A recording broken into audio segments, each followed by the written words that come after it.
Günaydın. Günaydın.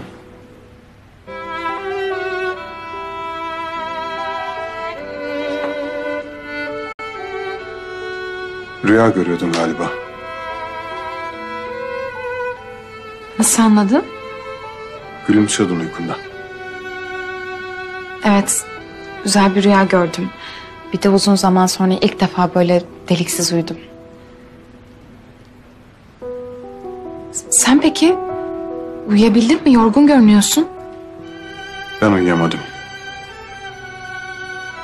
Rüya görmek için uyumama gerek yoktu benim.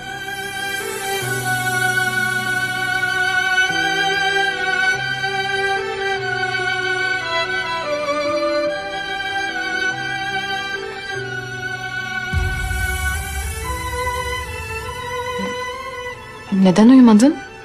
Bir sorun mu var? Sorun demeyelim de çözülmesi gereken bir mesele var diyelim. Dün gece ben biraz düşündüm.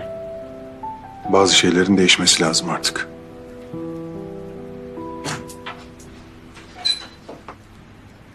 Teyze burada mıydın?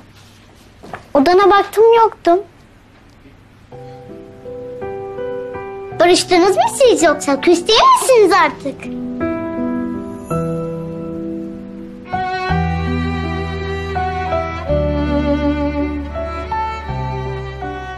Barıştık teyzeciğim. Küs değiliz artık.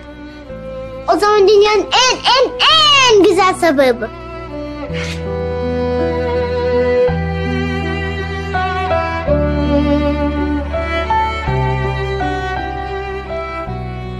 Biraz küsmeyin olur mu?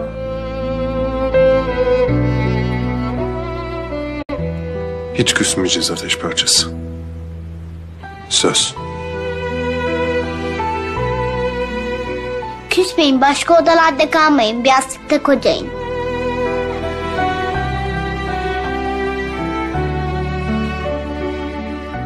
İnşallah ateş parçası.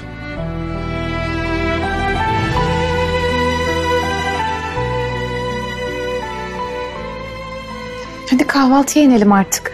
Ben elimi yüzümü yıkayayım geleyim hemen.